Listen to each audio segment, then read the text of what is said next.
তুমি তো ওর পক্ষ নেবেই। আমি কালি তপন আর বাকিদের তাঁতকে তুলবো। এই বিপ্লব বেঁচে থাকতে অনিমেষের ওই ভণ্ডামি আর বেশি দিন চলতে দেওয়া যাবে না, দেখে নিও।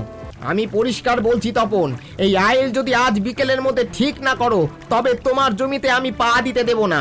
ঠিক আছে, তোমার অহংকার আর লোভের শেষ কোথায় আমিও তা দেখব।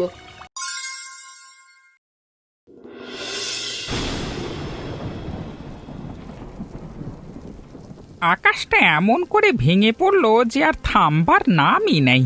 3 দিন ধরে এক নাগারে এই নিঝুম বৃষ্টি। মাঠের ধানগুলো সব সব জলের তলায় তলিয়ে যাচ্ছে। এই টানা বৃষ্টিতে যদি ফসল নষ্ট হয়ে যায় তবে গ্রামের মানুষ খাবে কি? শুধু আকাশের দিকে তাকিয়ে হাত জোর করলে কি পেট ভরবে নাকি? ঘরের চালের ড্রামটার দিকে নজর গেছে কোনোদিন? আর মাত্র 2-1 দিনের খোরাক আছে ঘরে, এরপর কি রেঁধে দেব শুনি? মেঘ কেটে গেলেই তো মাঠে যাব, আর চাল কম থাকলে একটু হাত টান করে চলো। এই অসময় একটু মানিয়ে গুছিয়ে না চললে কি করে হবে? গায়ের সবারই তো একই দশা, একা আমাদের তো আর এই দুর্দশা নয়। গায়ের লোকের কথা আমাকে শুনিও না তো বাপু। কার ঘরে কি আছে না আছে তা আমি ভালোই জানি। পাশের বাড়ির বিপ্লবদার ঘরে চাল ডালের বস্তা মজুত করা আছে, ওনার বউ দীপা আমায় নিজে বলেছে। আর আমরা নাকি হাত টান করে চলবো। এদিকে ঘরের চাল চুয়ে জল পড়ছে, ওদিকে হাঁড়ি খালি। বিপ্লব ছোটখাটো ব্যবসা করে, ওর সাথে আমার তুলনা কেন করছো? হ্যাঁ, আমরা চাষি মানুষ, মাঠের ফসল ঘরে না উঠলে আমাদের হাত খালি থাকে। এই দুর্যোগের দিনে একটু ধৈর্য ধরতে হয়। একটু পরেই আমি সুচরিতা দিদির কাছে যাচ্ছি। গায়ের মাথাদের বলতে হবে, এভাবে চললে গরিব মানুষগুলো না খেয়ে মরবে। কিছু একটা তো ব্যবস্থা করতে হবে। খবরদার অপর্ণা, ঘরের কথা এভাবে বাইরে নিয়ে গিয়ে রটনা তৈরি করো না। এমনিতেই বিপ্লব সুযোগ খোঁজে পরনিন্দার কূটনামি করবার, তার উপর তুমি যদি এসব কথা পাড়ায় পাড়ায় বলে বেড়াও তবে আমাদের সম্মানটুকু আর থাকবে না। সম্মান ধুয়ে কি জল খাবো? ঘরের চাল শেষ, এই সত্যিটা লুকিয়ে রাখলে কি পেট ভরবে? সুচরিতা দিদি বুদ্ধিমতী মানুষ, পরোপকারী, ওনাকে বলে অন্তত একটা হিললে হবে। কোনো না কোনো পথ তো উনি বলে দেবে। তুমি ঘরে হাত গুটিয়ে বসে থাকো, আমি চললাম পাড়ার দিকে। তোমার এই স্বভাবটার গেল না, কোনো কথাই পেটে চেপে রাখতে পারো না। যাও যাও, যা ভালো বোঝো করো।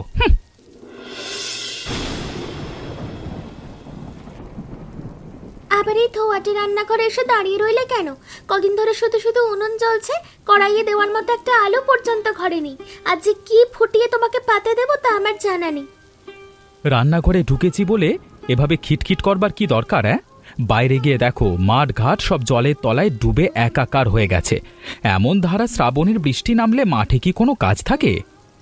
কাজ নেই তো ঘরে বসে বসে অন্ন ধ্বংস করবে? পাশের বাড়ির অনিমেষ ভাইকে দেখো, অত শান্ত মানুষ, তাও তো কিছু একটা করার চেষ্টা করছে। আর তুমি শুধু তপ্ত স্বরে কথা বলতে পারো, কাজের বেলায় লবডঙ্কা। ঘরে খাবার না থাকলে রাগ দেখাবো না তো আরতি করবো? অনিমেষ কি করেছে না করেছে তা দিয়ে আমার বিচার করতে এসো না। ওর জমি আছে, আর আমার খাটাখাটনি ছাড়া কোনো গতি নেই। এই বৃষ্টিতে যদি কাজে যেতে না পারি তবে কারোর বাপের সাধ্য নেই যে ঘরের চাল এনে দেয়। ঘরে 1 ছটাক চাল নেই, কাল থেকে কি খাবো সেই ভাবনা কি তোমার মাথায় ঢোকে? পাড়ার মোড়ে বিপ্লবদা বলছিল অলস মানুষের ঘরেই নাকি অভাব ঢোকে আগে। কথাটার এক ফোঁটা ভুল নেই, অক্ষরে অক্ষরে সত্যি। বিপ্লব একটা কুচক্রী আর কূটনামি করা লোক। ওর কথা শুনে তুমি আমার উপর চড়া হচ্ছ। নিজের ঘরের খবর নেই, ও এসেছে লোককে জ্ঞান দিতে। আমি অলস নই মলিনা, জোর মনের জোর আর গায়ের জোর দুটোই আমার আছে। বৃষ্টিটা একটু কমুক, তারপর দেখাবো আমি কি করতে পারি। বৃষ্টি কমলে কি করবে শুনি? ততক্ষণে তো খিদে পেট চোচা করবে। কাজের মানুষ হলে ঘরে বসে না থেকে এই বৃষ্টির মধ্যে কোনো না কোনো উপায় ঠিক বের করতে। অনেক হয়েছে মলিনা, আর একটা কথাও মুখ থেকে বেরোবে না তোমার। আমি গেলাম, কখন আমি বাড়ি ফিরবো তা ঠিক নেই।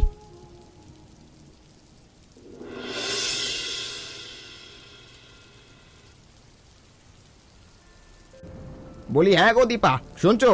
পাড়ার খবর কিছু রাখো, নাকি ঘরের কোণেই দিন রাত কাটিয়ে দেবে? আজ সন্ধ্যায় মোড়ের দোকানে বসে যা শুনলাম না, মাথা খারাপ হয়ে যাওয়ার জোগাড়। ওই যে সাধু সেজে থাকা অনিমেষ, ও নাকি ভেতরে ভেতরে মস্ত বড় চালবাজ। বাইরে বলে বেড়ায় ওর ঘরে কিছুই নেই, কিন্তু তলে তলে তার ঘর নাকি চাল ডালের ভরপুর। এই টানা বৃষ্টিতে সবার কষ্ট হচ্ছে, ওদের ঘরের অবস্থাও তো ভালো না। অপর্ণা দিদি সেদিন বলছিল ওদের নাকি ঘরে চাল ডাল নেই, যা আছে দুদিনের বেশি যাবে না। তুমি শুধু শুধু মানুষের পেছনে লাগো, নিজের চরকায় তেল দিলে তো পারো।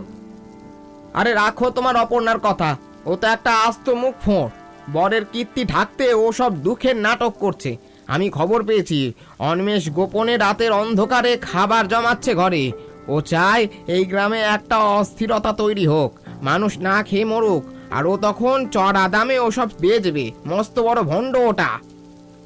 দেখো, গাঁয়ের লোক এমনিতেই এই দুর্যোগে শান্তিতে নেই। তুমি এসব কথা কারোর কাছে রটনা করতে যেও না বাপু। সত্যি মিথ্যে না জেনে মানুষের নামে অপবাদ দেওয়া কি ঠিক? তুমি তো ভালো মন্দ কিছুই বোঝো না। আমি এই গাঁয়ের ভালো চাই বলেই তো সব খবর রাখি। অনিমেষের এই চাল আমি ধরে ফেলেছি। কাল সকালেই এটা নিয়ে পাড়ায় জল ঘোলা করতে হবে। গ্রামের মানুষকে ওর আসল রূপটা না দেখালে আমার পেটের ভাত হজম হবে না। শুধু শুধু অশান্তি পাকাচ্ছ কেন? অনিমিষ যদি কিছু জমিয়ে থাকে তবে সেটা তার নিজের ঘরের জন্যে, সে তো আর অন্য কারোর অন্ন কেড়ে নেয়নি। তুমি এই বৃষ্টির রাতে এসব কুচিন্তা বাদ দিয়ে একটু শান্ত হয়ে বসো তো। তুমি তো ওর পক্ষ নেবেই। আমি কালি তপন আর বাকিদের তাঁতকে তুলবো। এই বিপ্লব বেঁচে থাকতে অনিমেষের ওই ভণ্ডামি আর বেশি দিন চলতে দেওয়া যাবে না, দেখে নিও। তুমি যা ভালো বোঝো করো, তোমায় কিছু বলার নেই। তোমায় কিছু বলার দেওয়ালের মাথা কোটা একই। শুধু মনে রেখো, মিথ্যে রটনা করে কারোর ক্ষতি করতে গেলে নিজের ওপরই আঁচ আসে।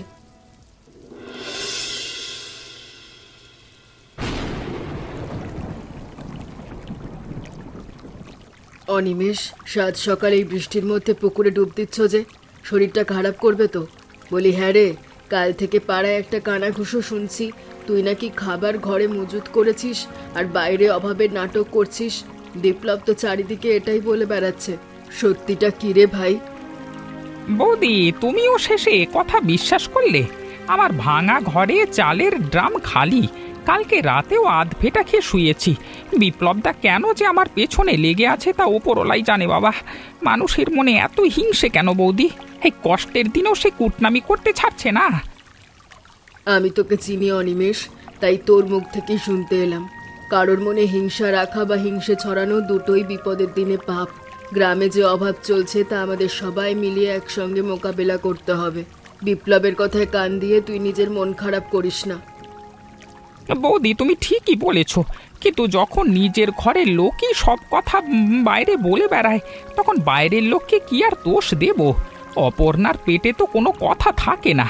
ও নিশ্চয়ই তিলকে তাল করে সুখ্যাতি কুড়িয়েছে, আর বিপ্লবদা সেই সুযোগে বিষ ঢালছে। অপর্ণা মেয়েটা একটু বাচাল হতে পারে, কিন্তু ও মনের দিক থেকে খারাপ নয়। তুই তো শান্ত স্বভাবের ছেলে, মাথা ঠান্ডা রাখ। গ্রামের এই দুর্যোগে যদি আমরা একে অপরের প্রতি কাদা ছোড়াছুড়ি করি, তবে এই অভাবের দিনে সবাই ভেঙে পড়বে। আমাদের এখন এক হয়ে লড়তে হবে। তোমার কথাগুলো শুনলে বুকটা জুড়িয়ে যায় বৌদি। এ গ্রামে একমাত্র তুমিই আছো যে পর উপকার আর বুদ্ধির জোরে সবাইকে এক রাখতে পারে। কিন্তু বৌদি, চারিদিকের এই অস্থিরতা আমার বড্ড ভাবিয়ে তুলছে। ভাবিস না, মেঘ যেমন এসেছে তেমন আবার কেটে যাবে। তুই স্নানটা সেরে নে। মলিনা, তপনদের একটু বুঝিয়ে বলিস, ওদের ঘরেও নাকি খুব অশান্তি চলছে। আমরা যদি একে অপরের পাশে না দাঁড়াই, তবে এই গায়ের মাঠের ফসল কোনোদিনই সোনা হয়ে উঠবে না। হ্যাঁ বৌদি, তুমি একদম ঠিক কথা বলেছ। আমি আর এসব নিয়ে মন খারাপ করব না। তুমি কলসটা দাও, জলটা ভরে দিই। এই পিচ্ছিল ঘাটে তোমার আবার পা পিছলে যেন না যায়।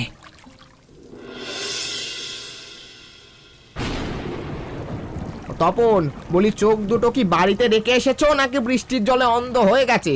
এই দেখো, তোমার জমির আইলটা কেটে আমার জমির দিকে কতটা ঠেলে দিয়েছো। বৃষ্টির জলের তোড়ে আমার দিকেই মাটি ধসে যাচ্ছে, আর তোমার ফসল দিব্যি আমার জমিতে চড়ে বেড়াচ্ছে। বিপ্লবদা, মুখ সামলে কথা বলো। এই বৃষ্টির মধ্যে আমি নিজের ক্ষেত দেখতে এসেছি, তোমার আল কাটতে আসিনি। জমির সীমানা যেমন ছিল তেমনই আছে। প্রকৃতির নিয়মে মাটি ধসলে আমি কি করব? ওরে বাবা, জেদ তো কম নয় দেখছি। চোরের মায়ের বড় গলা। আইলটা যে তুমি ইচ্ছে করে কেটেছো, তাই ভেজা মাটি দেখলেই বোঝা যাচ্ছে। তোমার আইলের এই কারসাজির জন্য আমার ফসল নষ্ট হচ্ছে। এর বিচার কিন্তু তোমায় দিতে হবে। আমি এভাবে ছেড়ে দেওয়ার পাত্র নই। তুমি আবার কিসের বিচার করবে? সারা জীবন তো শুধু পাড়ায় পাড়ায় পরনিন্দার কোন্দল পাকিয়ে বেড়ালে, এখন এসেছো মাঠের সীমানা মাপতে?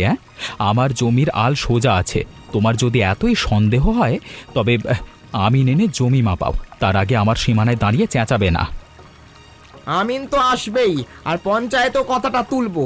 তুমি ভেবেছো কি এই দুর্যোগের দিনে জোর খাটিয়ে গরিবের জমি গ্রাস করবে? তোমার ঘরের খবরও তো আমি রাখি, ঘরে নাকি ভাত নেই, আর এদিকে মাঠের মধ্যে এসে অন্যের জমি চুরির ফন্দি আঁটা হচ্ছে। আমার ঘরের খবর নেওয়া তুমি কে? ঘরে ভাত থাক আর না থাক, কারোর বাবার ক্ষমতা নেই আমার গায়ে হাত দেবার। তুমি নিজেই তো একটা কুচক্রী, এখন আমার উপর এসেছো জমি নষ্টের দোহাই দিয়ে ঝগড়া বাঁধাতে। আমি পরিষ্কার বলছি তপন, এই আইল যদি আজ বিকেলের মধ্যে ঠিক না করো তবে তোমার জমিতে আমি পা দিতে দেব না। আমিও পরিষ্কার বলে দিচ্ছি বিপ্লবদা, এই বৃষ্টির মধ্যে আমি 1 ইঞ্চি আল ছোঁবো না। তোমার যা করবার আছে তুমি করে নাও, জেদ আমারও কম নয়। জমির সীমানা নিয়ে যদি বেশি বাড়াবাড়ি করো তবে মাঠের মধ্যেই এর শেষ দেখে ছাড়বো।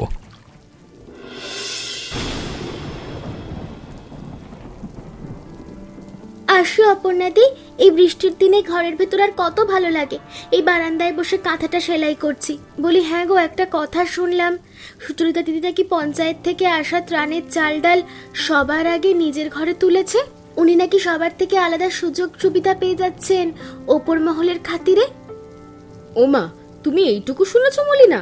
আমি তো নিজের চোখে দেখে এলাম, ওনার ঘরের পেছনের বারান্দায় নতুন চালের বস্তা নামানো হয়েছে। উনি মুখে বলেন পরোপকার, আর তলে তলে পঞ্চায়েতের বাবুদের হাত করে নিজের আখের গোছাচ্ছেন।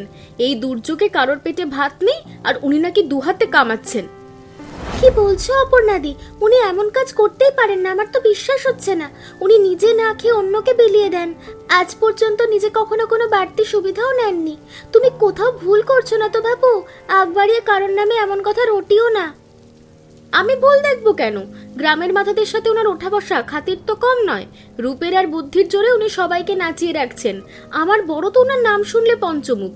তুমি বড্ড বোকা মলিনা, দুনিয়াটা না অনেক বদলে গেছে। দুনিয়া বদলালেও উনি বদলানোর মানুষ নন। সেদিন আমার রান্নাঘরে খাবার ছিল না বলে উনি আমাকে নিজের ঘরে চাল পাঠিয়ে দিয়েছেন। উনি তো অন্যকে সুযোগ সুবিধা করে দেন, নিজে কখনো লোভ করেন না। বিপ্লবদের মতো কুটনামি করা লোকের কথা শুনে তুমি ওনার নামে বদনাম করছো না তো? বিপ্লবদার কথা ছাড়ো, ও তো নিজেই একটা সুবিধাবাদী। আমি নিজের বুদ্ধিতেই বলছি, উনি আসলে বড় চতুর। বাইরে সাধু সেজে থাকেন, তাতে গ্রামের মানুষ ওনাকে মাথায় করে রাখে। তুমি বিশ্বাস না করলে একদিন ওনার বাড়িতে গিয়ে নিজেই দেখে এসো চালের বস্তা লুকিয়ে আছে কিনা। তোমার এই কথাগুলো আমার মনে ধরছে না। ওনার মতো পরোপকারী মানুষকে নিয়ে এইভাবে পাড়ায় কাদা ছোঁড়াছুড়ি করলে মহাপাপ হবে। অভাবের দিনে তো মানুষ কত কি বলে, কিন্তু ওনার মনটা অনেক বড়। ওনার নামে এমন রটনা তুমি আর বলো না গো। আচ্ছা বাবা আচ্ছা, তোমার দিদি তো স্বর্গের দেবী, খবর চাপা রাখা আমার স্বভাব নয়। যা সত্যি তো একদিন প্রকাশ পাবে। তুমি কাঁথা সেলাই করো, আমি একটু বিপ্লবদার ওদিকটায় যাই, দেখি ওনারা কি বলছেন।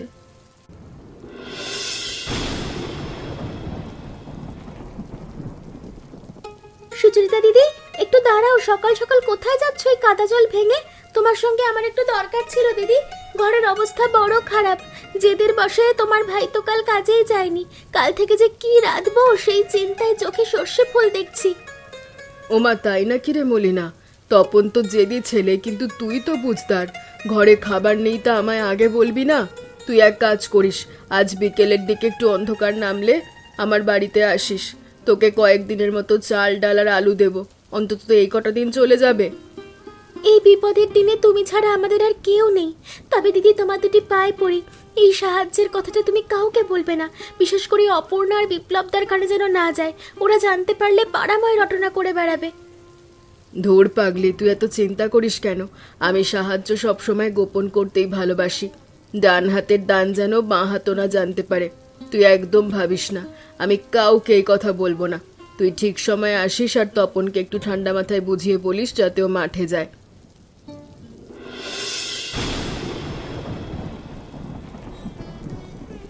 হ্যাঁ গো অপর্ণা, শুনছো? আজকে সকালে মাঠে গিয়েছিলাম ক্ষেতের জলটা একটু দেখতে। গাঁয়ের মাঠে বন্যার তোড়ে নদী থেকে বড় বড় রুই কাতলা মাছ চলে এসেছে। হ্যাঁ, এক একটা মাছ যেন মস্ত বড় কোলা ব্যাঙের মতো লাফাচ্ছে আলের উপর। কালকে সকাল সকাল আমি মাছ ধরতে যাব। ওমা, তাই নাকি? গায়ের মাঠে এত বড় মাছ এসেছে? তুমি কাল ভোর ভোরই জালটা নিয়ে বেরিয়ে পড়ো। এই কষ্টের দিনে মাছগুলো ধরতে পারলে ভালোই হবে। দুটো নিজেদের হাতে পড়বে আর বাকি মাছ বাজারে বিক্রি করার টাকা দিয়ে আমাদের পুরো মাসের সংসারটা চলবে। আমিও সেটাই ভাবছি। টানা বৃষ্টিতে ফসলের যে ক্ষতি হয়েছে, এই মাছগুলো ধরতে পারলে সেই অভাবটা কিছুটা হলেও মিটবে। তবে খবরদার অপর্ণা, এই মাছের খবরটা আবার আজকেই পাড়ায় রাষ্ট্র করে দিও না যেন।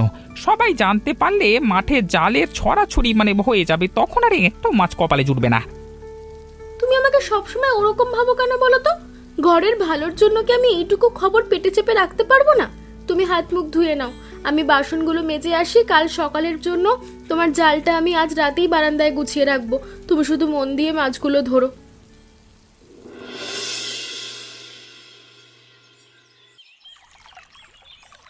ওরে বাবা, এ কি কাণ্ড!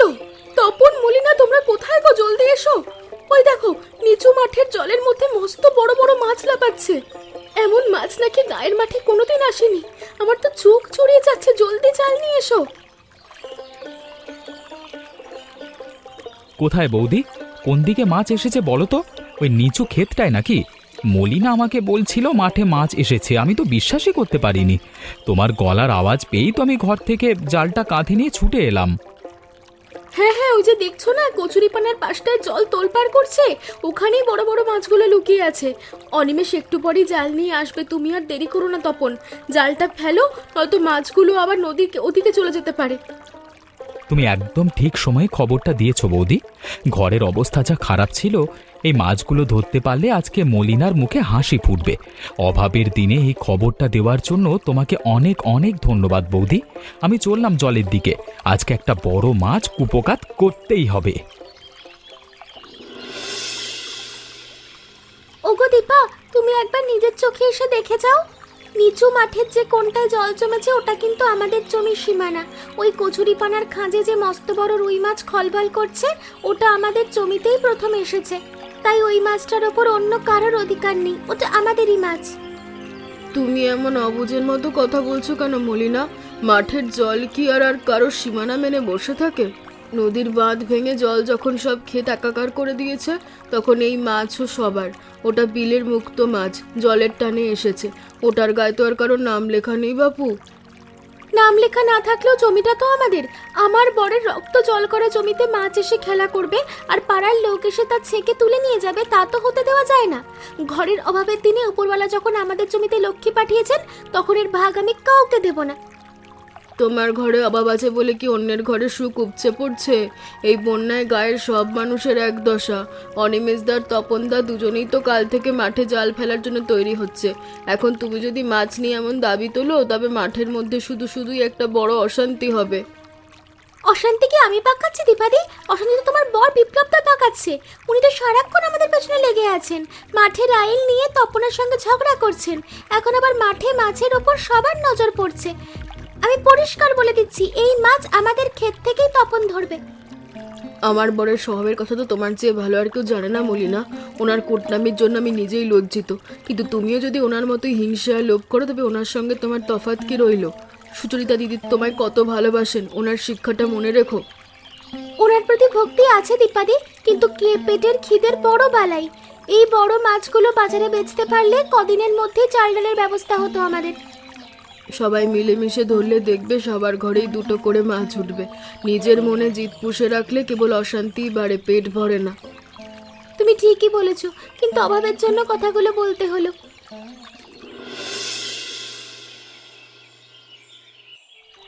কাদার মধ্যে পা চালানোই দায়, মাছটা হাত থেকে ফসকে খালি চলে যাচ্ছে। এই যে বড় একটা কাতলা ঘাইল দিল আলের পাশে, ওটাকে আজ আমি একাই কুপোকাত করব। কাউকে এই খবর জানতে দেওয়া যাবে না। ধুর, সারা গায়ে কাদা মেখে ভূত হয়ে গেলাম, তাও মাছটা নাগাল পাচ্ছি না।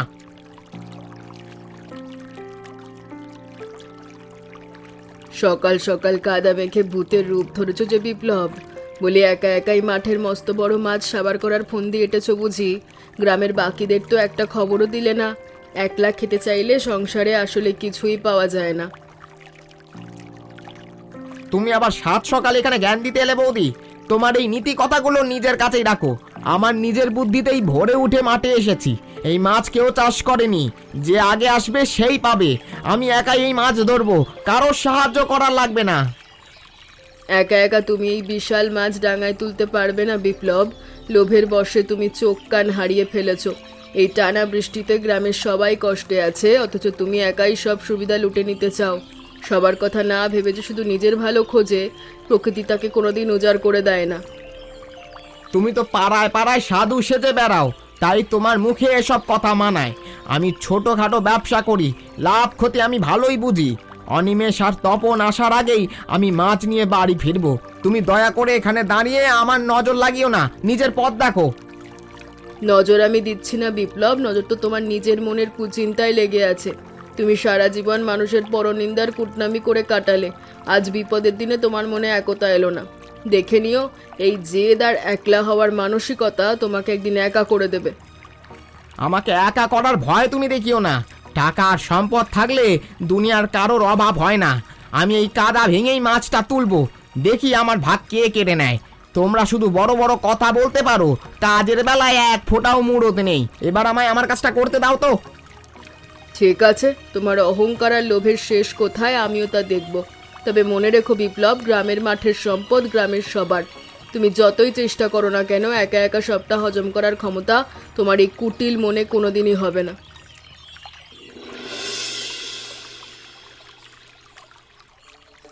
বিপ্লব দা, তুমি একা একাই কাদা মেখে এত বড় মাছের সাথে ধস্তাধস্তি করছো কেন? তপন, আর জলদি এসো, এই দেখো কত বড় মাছ। তুমি জালের এই দিকটা চেপে ধরো, আমি এদিক থেকে খেপলাটা ফেলছি। দুজনে মিলে এক টানে দুটোকে আলের উপর তুলতে হবে। ধরো। এই তো আমি জাল নিয়ে একদম তৈরি। বিপ্লব দা, তুমি একটু সরে দাঁড়াও, নয়তো মাছটা আবার জালের ফাঁক গলে বিলের দিকে পালিয়ে যাবে। 1 2 3, মারো, টান ধরে ফেলেছি আমরা। ধরো। এত বড় বড় 3টে রুই আর কাতলা মাছ একেবারে ধরা পড়লো। এই মাছগুলো আমি সমান 3 ভাগে ভাগ করছি, একটা তোমার, একটা আমার, আর একটা এই বড় মাছটা বিপ্লবদার। আমরা সবাই একটা একটা করে মাছ ঘরে নিয়ে যাব। বিপ্লব দা তো একাই সব মাছ হাতাতে চেয়েছিল, আমাদের একটা খবরও দেয়নি। তাও তুমি ওনাকে সমান ভাগ দিচ্ছ কেন? উনি তো মাঠের আল নিয়ে আমার সাথে কত ঝগড়া করলো, আর এখন ওনার পাতি এত বড় মাছ তুলে দেবে? আমার মন কিন্তু এটা মানছে না। অমন কথা বলো না তপন, বিপ্লবদা বয়সে আমাদের থেকে বড়, আর এই দুর্যোগে ওনার ঘরেও তো কষ্ট আছে। আমরা যদি আজকে ওনার সাথে একই আচরণ করি, তবে আমাদের আর ওনার মধ্যে তফাৎ কি রইল? এই কষ্টের দিনে সবাই মিলেমিশে ভাগ করে খেলে তবেই না মনে শান্তি আসবে। আমায় আর লজ্জিত করো না অনিমেষ।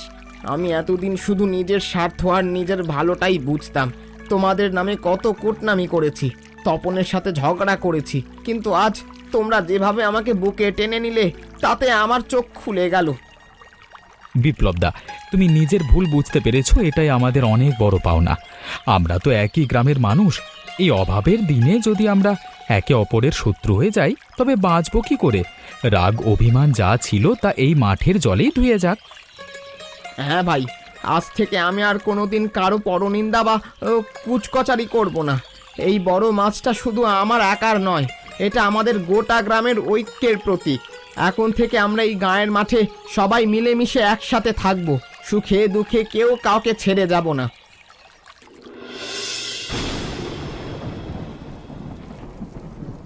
ঘরের চাল তো সুচরিতা দিদি দিয়েছেন, কিন্তু এই টানা বৃষ্টিতে মনটা কেমন যেন দমে যাচ্ছে। চারদিকে শুধু জলের হাহাকার। তপন যে সকাল সকাল মাঠে গেল, এখনো ফেরার নাম নেই। কপালে যে আরো কি কি কষ্ট আছে তা শুধু উপরওয়ালাই জানেন।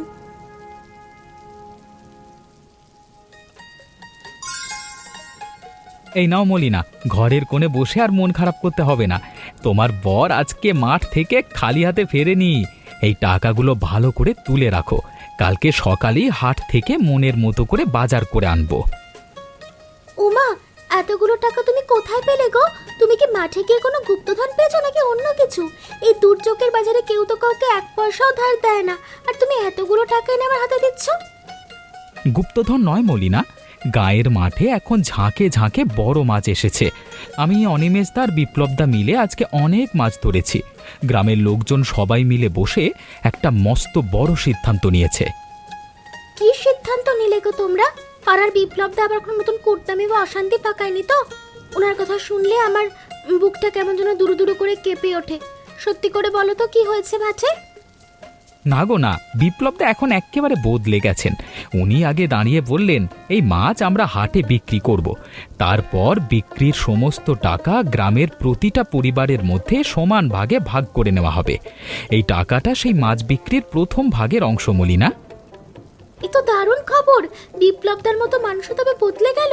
দিদি ঠিকই বলতেন, বিপদে এক হয়ে চললে ভগবানও মুখ তুলে চান। এই মাছ আমাদের গ্রামের ভাগ্যটাই বদলে দিল।